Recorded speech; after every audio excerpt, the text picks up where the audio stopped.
ಬಂಧುಗಳೇ, ಈಗಾಗಲೇ ಪುಟ್ಟರಾಜಣ್ಣವರು ತಾವು ಪ್ರಾಸ್ತಾವಿಕವಾಗಿ ಮಾತನಾಡುವಂಥ ಸಂದರ್ಭದಲ್ಲಿ ಹಲವಾರು ವಿಚಾರಗಳನ್ನು ನಿಮ್ಮ ಮುಂದೆ ಪ್ರಸ್ತಾಪ ಮಾಡಿದ್ದಾರೆ. ಬಹುಶಃ ಈ ಕಾರ್ಯಕ್ರಮವನ್ನು 15 ದಿನಗಳಿಂದ ಆಯೋಜನೆ ಮಾಡ್ತಾ ಇದ್ದಾರೆ.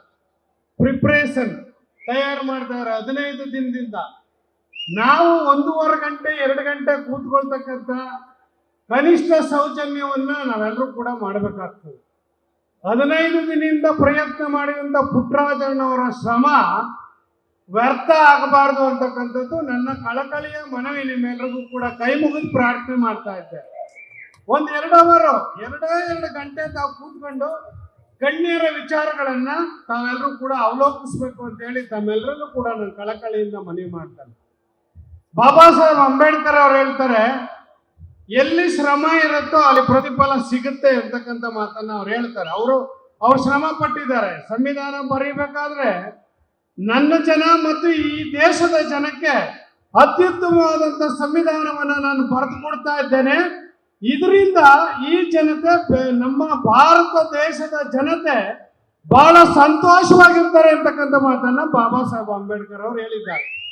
ಅದೇ ರೀತಿ ಈ ಕ್ಷೇತ್ರದಲ್ಲಿ ಅವಕಾಶ ಸಿಕ್ಕಿದಾಗಲೆಲ್ಲ ಬೇರೆ ಕ್ಷೇತ್ರಗಳನ್ನು ಬಿಟ್ಟು ನನ್ನ ಕ್ಷೇತ್ರ ಚೆನ್ನಾಗಿರ್ಬೇಕು, ನನ್ನ ಕ್ಷೇತ್ರ ಅಭಿವೃದ್ಧಿ ಆಗಬೇಕು, ಮಂತ್ರಿ ಆದಾಗ, ಸಂಸದರಾದಾಗ, ಶಾಸಕರಾದಾಗ ಯಾವಾಗಲೂ ಕೂಡ ಈ ತಾಲೂಕು ಅಭಿವೃದ್ಧಿ ಕಾಣಬೇಕು ಅಂತ ಹೇಳಿ ಅಭಿವೃದ್ಧಿ ಪರವಾಗಿಯೇ ಸದಾ ಚಿಂತನೆ ಮಾಡತಕ್ಕಂಥ ಏಕೈಕ ನಾಯಕ ಯಾರಾದ್ರೂ ಇದ್ರೆ ಅದು ಶ್ರೀಮಾನ್ ಪುಟ್ಟರಾಜ್ ಅವರು ಅಂತಕ್ಕಂಥದ್ದನ್ನ ನಾವೆಲ್ಲ ಪಾಂಡುಪುರದ ಜನ ಹೆಮ್ಮೆಯಿಂದ ಹೇಳ್ಕೊಳ್ಬೇಕಾಗಿದೆ.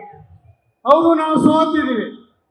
ನಮ್ಮ ಕೇರ್ಪೇಟೆ ಶಾಸಕರು ಒಬ್ಬರು ಬಿಟ್ಟು ನಾವೆಲ್ಲ ಸೋತಿದ್ದೀವಿ 6 ಜನ. ಪಾಪ ಅವ್ರೇನೋ ಬಹಳ ಖುಷಿ ಪಡ್ತಿದ್ದಾರೆ. ಕಾಂಗ್ರೆಸ್ನವರು ಖುಷಿ ಪಡ್ಲಿಕ್ಕೆ ಗೆದ್ದಿರೋರಲ್ಲ, ಅದ್ರ ಬಗ್ಗೆ ನಮ್ಗೆ ಚಿಂತನೆ ಇಲ್ಲ. ಆದ್ರೆ ಕುಮಾರಣ್ಣವರು ಅವರ ಕೈ ಕೆಳಗಡೆ ನಾವು ಕೆಲಸ ಮಾಡಿರ್ತಕ್ಕಂಥವ್ರು, ನಾವು ಈ ಜಿಲ್ಲೆಗೆ ಏನೇನು ಕ್ಷೇತ್ರಗಳಿಗೆ ಕೊಡುಗೆ ಕೊಟ್ಟಿದ್ದೇವೆ ಅಂತಕ್ಕಂಥದ್ದನ್ನ ಇವತ್ತು ನಿಮ್ಮ ಕಣ್ಣು ಮುಂದೆ ಇದೆ ಅಂತಕ್ಕಂಥದ್ದನ್ನ ನೀವೆಲ್ಲರೂ ಕೂಡ ಅವಲೋಕಿಸಿದ್ದೀರಿ.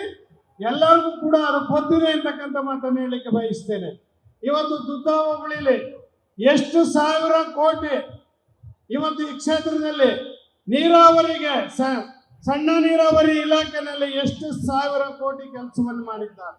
ನೀರಾವರಿಗಾಗಿ ಅನೇಕ ಯೋಜನೆಗಳನ್ನು ಜಾರಿಗೆ ತಂದು ಹಲವಾರು ರಸ್ತೆಗಳನ್ನು ನಿರ್ಮಾಣ ಮಾಡಿ, ಹಲವಾರು ಕಾಲುವೆಗಳನ್ನು ಪುನರ್ ನಿರ್ಮಾಣ ಮಾಡಿ, ಹಲವಾರು ಶಾಲೆಗಳನ್ನು, ಕಾಲೇಜುಗಳನ್ನು, ಮೊರಾರ್ಜಿ ದೇಸಾಯಿ ವಸತಿ ಶಾಲೆಗಳನ್ನ, ಇವತ್ತು ವಿದ್ಯಾರ್ಥಿ ನಿಲಯಗಳನ್ನ, ಹೆಣ್ಣು ಮಕ್ಕಳ ಶಾಲೆಯನ್ನ, ಕ್ರೀಡಾಂಗಣವನ್ನ, ಅನೇಕ ಯೋಜನೆಗಳನ್ನ ಜಾರಿಗೆ ತಂದು ಈ ತಾಲೂಕನ್ನ ಇವತ್ತು ಜಿಲ್ಲೆಯಲ್ಲೇ ಮಾದರಿ ತಾಲೂಕಾಗಿ ಅಭಿವೃದ್ಧಿ ಪಡಿಸಿರ್ತಕ್ಕಂಥವರು ನಮ್ಮೆಲ್ಲರ ಪ್ರೀತಿಯ ನಾಯಕರು, ಏಕೈಕ ನಾಯಕರು, ಮಾಜಿ ಸಚಿವರು ಸನ್ಮಾನ್ಯ ಪುಟ್ಟರಾಜಣ್ಣ ಅಂತಕ್ಕಂಥದ್ದನ್ನ ನಾವ್ಯಾರು ಕೂಡ ಮರೀಲಿಕ್ಕೆ ಸಾಧ್ಯ ಇಲ್ಲ ಅಂತಕ್ಕಂಥ ಮಾತನ್ನ ಈ ಸಂದರ್ಭದಲ್ಲಿ ಹೇಳಲಿಕ್ಕೆ ಬಯಸ್ತೇನೆ.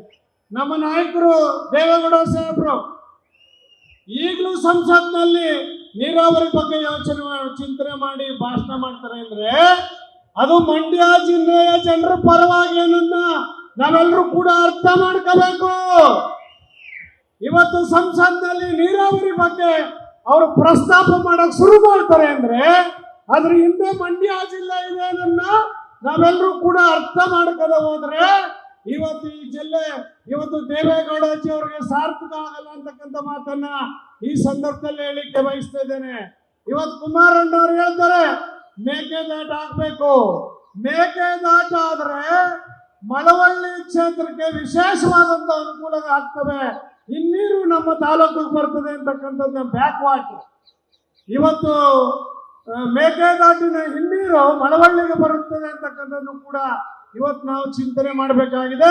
ಅದಕ್ಕಾಗಿ ಮೇಕೆದಾಟನ್ನ ಮಾಡಲೇಬೇಕು ಅಂತಕ್ಕಂಥದ್ದು ಕೂಡ ದೇವೇಗೌಡ ಸಾಹೇಬರು ಮತ್ತು ಕುಮಾರಣ್ಣನ ಇವತ್ತು ಕಲ್ಪನೆ ಆಗಿದೆ ಅಂತಕ್ಕಂಥ ಮಾತನ್ನ ಈ ಸಂದರ್ಭದಲ್ಲಿ ಹೇಳಲಿಕ್ಕೆ ಬಯಸ್ತಾ, ತಾವೆಲ್ಲರೂ ಕೂಡ ಹೆಚ್ಚಿನ ಸಂಖ್ಯೆಯಲ್ಲಿ ಇವತ್ತು ನಿಖಿಲ್ ಕುಮಾರಸ್ವಾಮಿ ಅವರು ವಿಶೇಷವಾಗಿ ಮಾತನಾಡ್ತಾರೆ.